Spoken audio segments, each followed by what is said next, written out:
All right.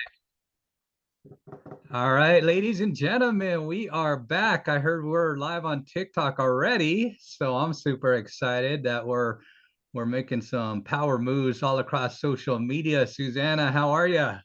I'm good. Nice to see you over Zoom, Joe. I'm excited about today's topic.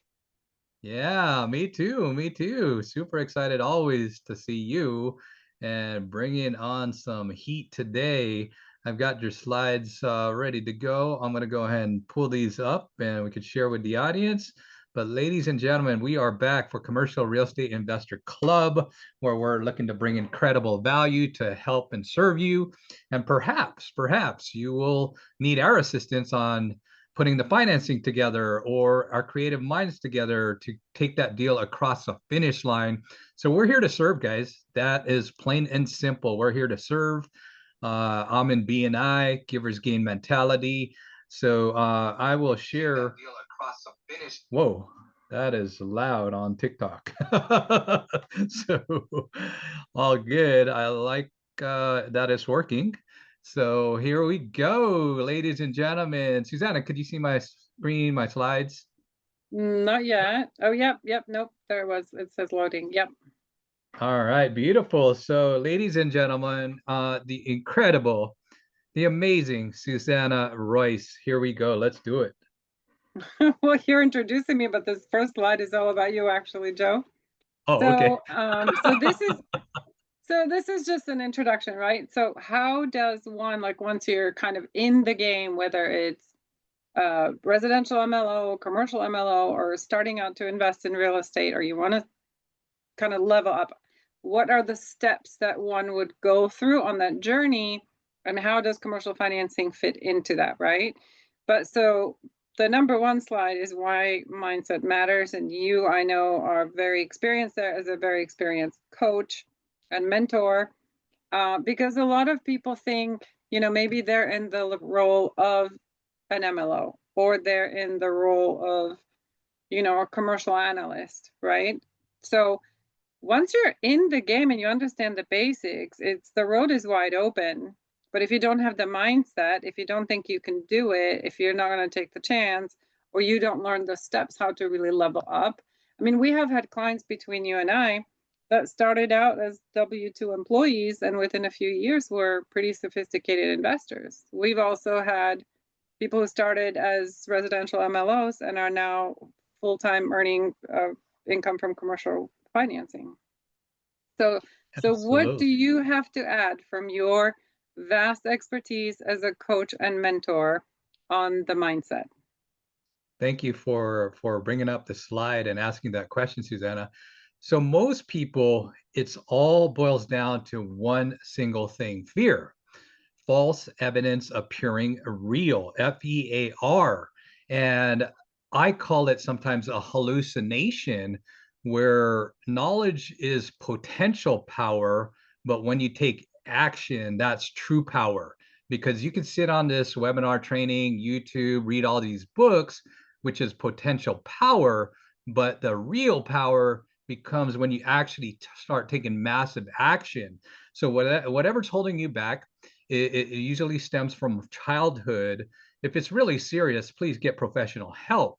However, if it's not that serious, really at the end of the day, there's a book out there by Mel Robbins, the 5 second rule, where I would get that. And it's just a matter of seconds where you just get that courage. You pick up the phone, you make that call to a broker, a seller, you do a door knock, and just start doing more and more and more. And the moment you create it as a habit, then it becomes natural, because some people are afraid, like, oh, what are they going to say? How am I going to look? Anything like that. But just start taking action, folks. And yeah, that's what I wanted to add. Thank you. Yeah, so you got to start thinking bigger and believe that the people who got there, they just took the next step and the next step and the next step, because if not them, then who, right? If not you, then who? So let's go to the next one. So mastering the basics with small deals. And again, this is for MLOs. This is for investors that want to get into it. the journey starts with just understanding what is real estate, how does that work, what's the leverage, and where can you start? And what's open to everybody, right, is starting with, and this is a very common kind of a theme. A lot of people just start with single family homes or fourplexes. You can get that with very little money down, very easy loans, nothing like commercial. But once you start doing that, number one, you're learning about the financing basics. You're learning about what's involved in management. You're learning about how to underwrite those deals. Even a lot of residential MLOs, believe it or not, are not fully versed on how to do investment properties, right? But once you have that, you can translate that and kind of take the next step into commercial. It will also build your confidence and give you a cash flow foundations. But how a CRE financing expert or broker can help here. So I, for example, speak to some of our clients or potential clients will call and they want to get into commercial, but let's say they only have, one other rental house and now they want to buy, I don't know, 15 units, 20 unit, or they want to get into industrial real estate. And I always tell them, like, what's your resume? You got to start building your resume. You have to show that you've been exposed to being in that space, and it doesn't have to be in a big way. But I will sometimes coach them, get 2 4plexes. Now you have 8 units under your belt. Or if you want to get into industrial or hotel, start out as a small partner, just maybe by investing, few $1,000s into it. But now it's on your resume, it's on your schedule of real estate owned. So your financing experts really know how this works, and you can leverage that. But if you're an MLO at that point, you're kind of their go-to trusted advisor. And regardless of how many other people they're going to end up talking to about the financing, they're always going to call you. And then it's up to you to make sure that they actually stick with you and close the deal with you. Go Yeah, ahead, and I Joe. wanted to add also part Yeah, of our group, guys, is we do have a lot of like residential people in our community. This might be complementary or an addition to what you're already doing, which makes you even more attractive and more unique in the real estate space. So if all you know is residential, well, you're probably missing out on a few more deals that potentially you could do. So definitely stay in the community and learn via Susanna, myself, and others in the community. absolutely. There's a lot of resources available to you. Either as you want to, be able to do commercial financing or on your journey as a real estate investor. All right, number two, build your network and lender relationships, Susanna. Yeah, so this kind of feeds into what we were just talking about. So as you start on your journey, you're going to be talking to agents, right? Commercial agents, you're going to be talking to commercial brokers, you're going to be talking to commercial finance people. And from there, those people have a lot of the resources that you're going to end up using. As we know, they use their own title companies or they have their own favorite lenders or favorite coaches. So make sure you ask for referrals and start building that network. And your CRE MLO or loan officer slash broker can help you there by introducing you to lenders that are specialized in whatever space you're in, and can also then guide you on, okay, this is the step you need to take now in order to close this deal, and then your next deal could potentially be this. And so when you do that, they are already thinking like, okay, what's the ladder that I'm climbing up, and who is my trusted advisor? And trust me, they're more than likely going to come to you to close both deals. Then you offer guidance on improving your financing profile for bigger loans. So just because let's say you closed on a small hotel, but you want to have 5 of them, or you want to really get into some of the bigger flagship hotels, believe me, your broker and your coach will be able to map that out for you. Go ahead. Absolutely. Absolutely. Partnering with experienced investors. This is huge, guys. I can't stress this one enough. So this is the hack, right? This is the secret hack that a lot of people don't understand, that this is for real. We have had clients who came to us and said, "Hey, I want to, buy this big commercial deal, let's say a multifamily deal, but didn't necessarily have the experience, may not have even had the required net worth, or may not have had the cash for the down payment, or they may have had all of those, but maybe they were missing the experience in order to land the best loan.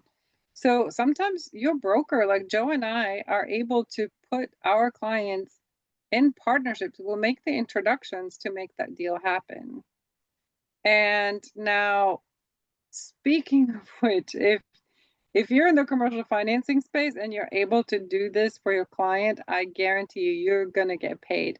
They're not gonna go anywhere else for your financing needs. And over and above that, I mean, the structures, that we structure the financing deals that fit the partnership and syndication models, and also make our clients aware what other options they have. A lot of people just kind of think like, okay, I'll go to my local bank and I'll tell them I'm buying this office building and they'll just do it for me.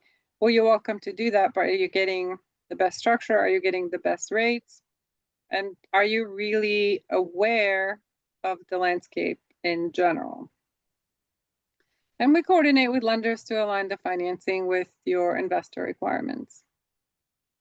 Yeah, and like Susanna said, I mean, you might have found the deal, but if you don't have the experience, that's an automatic red flag because if you bought a lot of single family or 2 to 4 units and you never ever played in the space of like 10 units, 20 or more, that's a red flag. Do you have enough liquidity in case you underestimate the value adds? What if the bank has to take it back? You know, there's a lot of different variables. So make sure you do partner with experienced investors. And for a good thing, I think it's to mitigate your risk as well, where not 100% of the variables are dependent on you, where maybe you can't even travel, you know, to check out the property. Maybe you can't sit there when they're doing the inspections. So I definitely encourage you to make sure it's a team sport and see who's in the community. Yeah, and I think these steps are also helpful for, we have some MLOs that are live with us on TikTok and on other platforms that want to get into commercial. So when you are speaking to, let's say, even your residential clients that may have a need for commercial financing, or them clients who want to get into commercial financing, and maybe you hear them say, well, I'd love to, let's say get into this deal, but it's too big for me, or I don't have enough cash or whatever. So through this training, you're going to be able to respond to that. Well, with the right advisor or with the right loan officer, they might be able to make that necessary introduction for you, because your finance people are highly, highly vested in closing the deal. So they're going to jump through considerable hoops. And a lot of residential MLOs will come across commercial deals, but they don't know how to do them.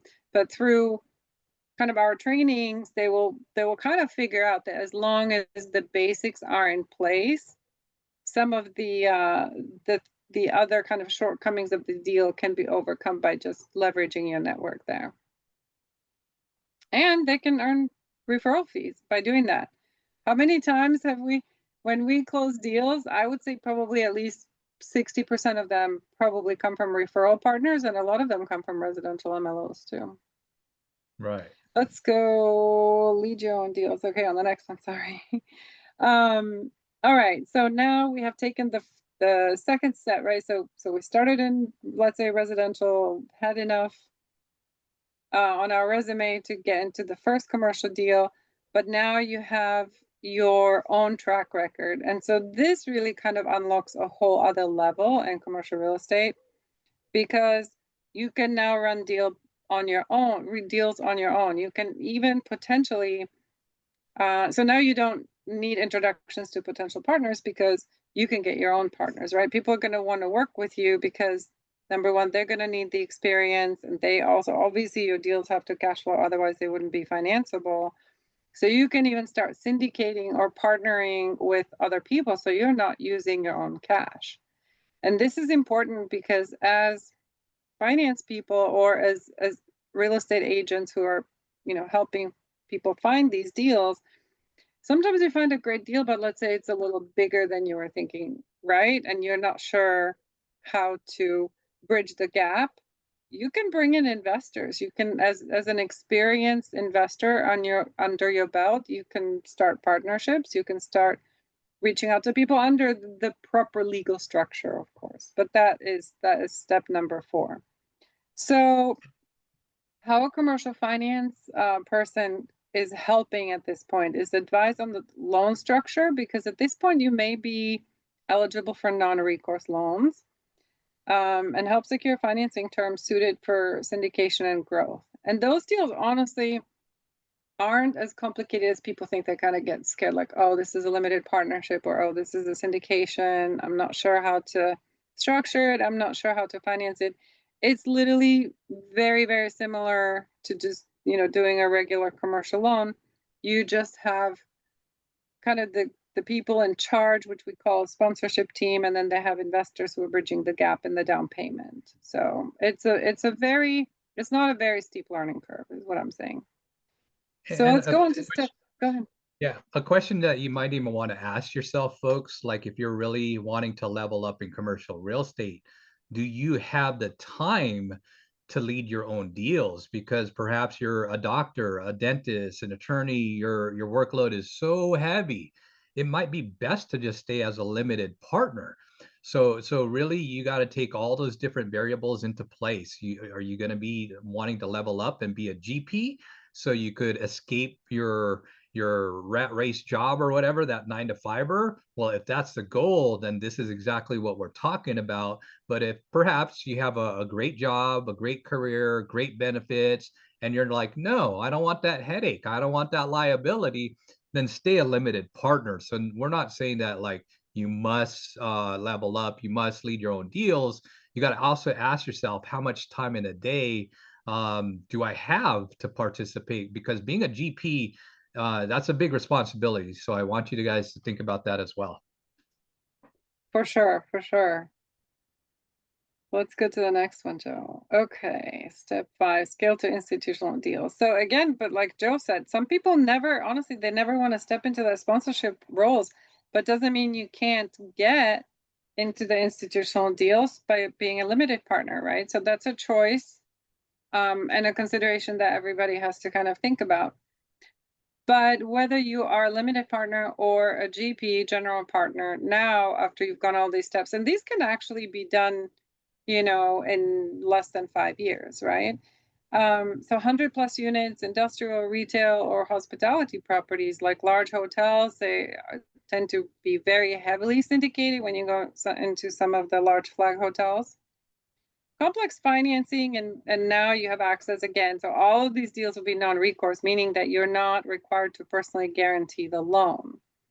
But a lot of that is, legal language, which we are absolutely not qualified to give you any advice on. So let's make sure everybody's aware.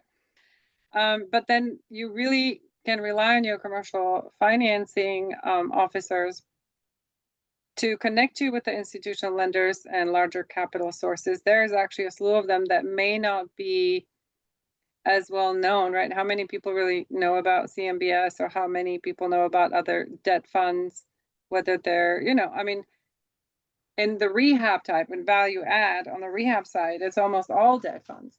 But if you ask somebody who maybe hasn't dipped their toe in commercial financing, they're still thinking, banks and credit unions. And so we have done these loans, we understand the requirements, so we can guide you through the complex loan approval. For example, I'm just going to give a quick example here. Lease term. A lot of people don't think about it. Let's say you want to get into a commercial property. Let's say it's office or retail or industrial, where you truly have commercial tenants. The lease term is so important, and it will determine the length of your loan without getting too many details. Let's go to the next slide. All right, Joe.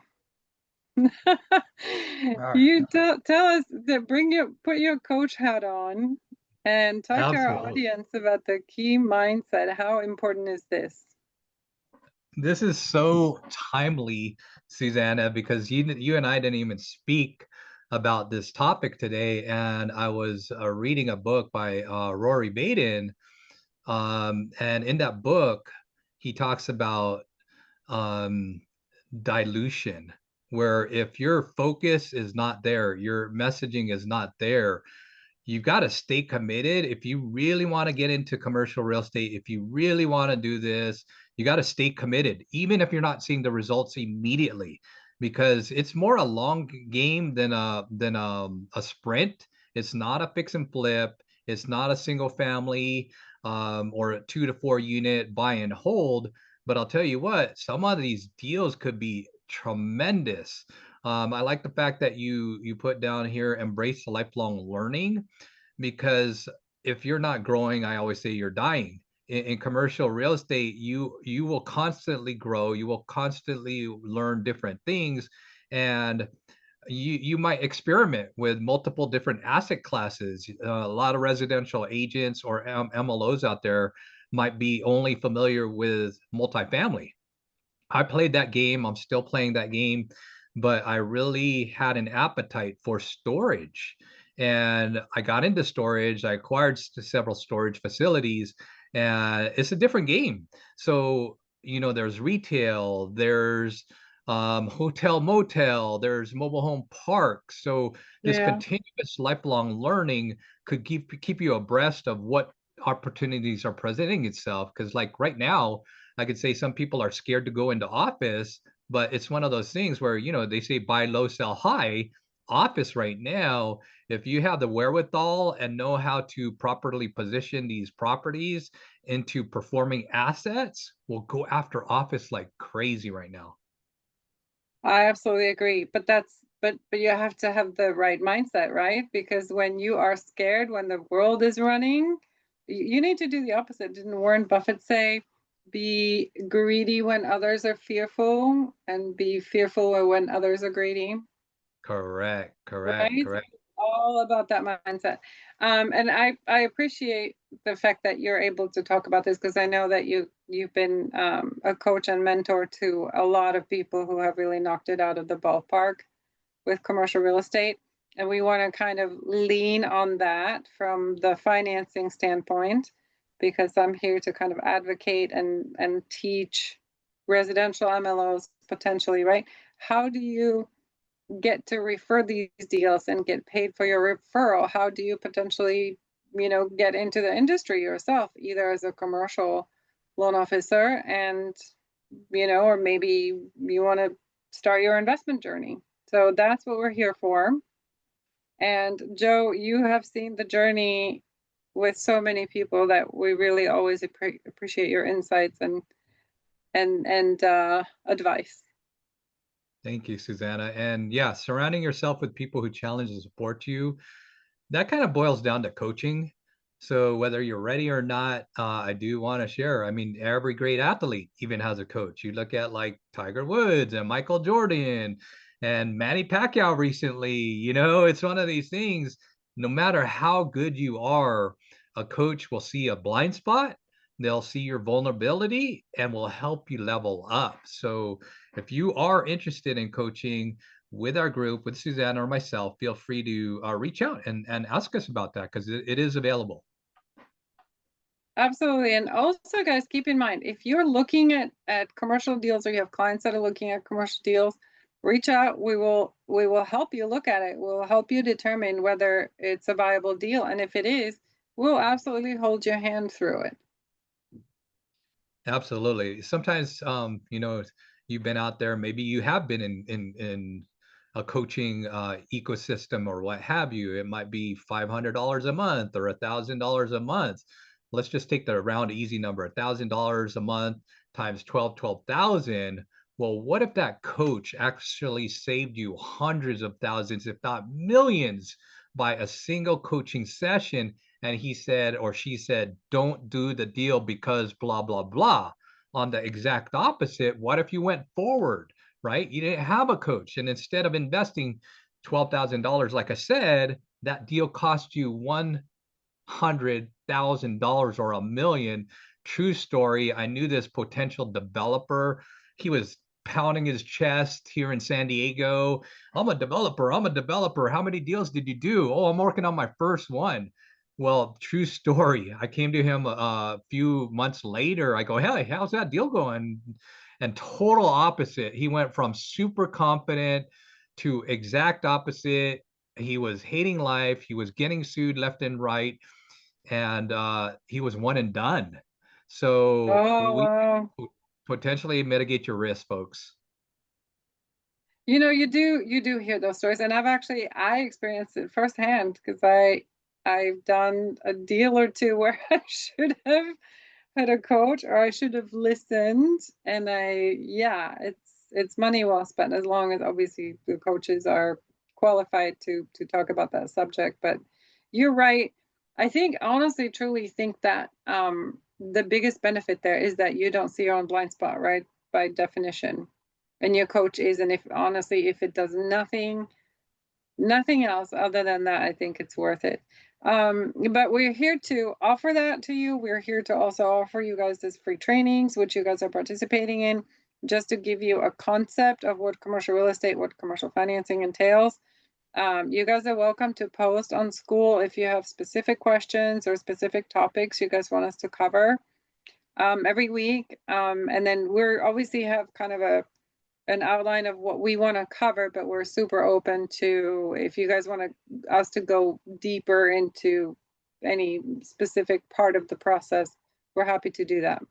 And we're here almost at our 30 minutes, so I so appreciate you, Joe, every week. I appreciate our audience and our trainees. And again, please reach out. There is so many ways to make money, whether you're an investor, whether you're a referral source, a residential MLO, or commercial MLO. Just let us know, and we'll help guide you through the next step. Yeah, and if you're seeing this on any other platform and you don't know what we're talking about, we're actually talking about the school community. So just visit school.com, and that's SKOOL.com slash CREIC, Commercial Real Estate Investor Club. School.com slash CREIC. Love to see you in the community. Thanks again, Susanna. That was super amazing. Let's keep leveling up, folks. Joe, thanks so much. I appreciate you working with my limitations here today. And we'll talk to you next week. Have a great week, guys. Take care. Thank you. Thank you. Bye bye.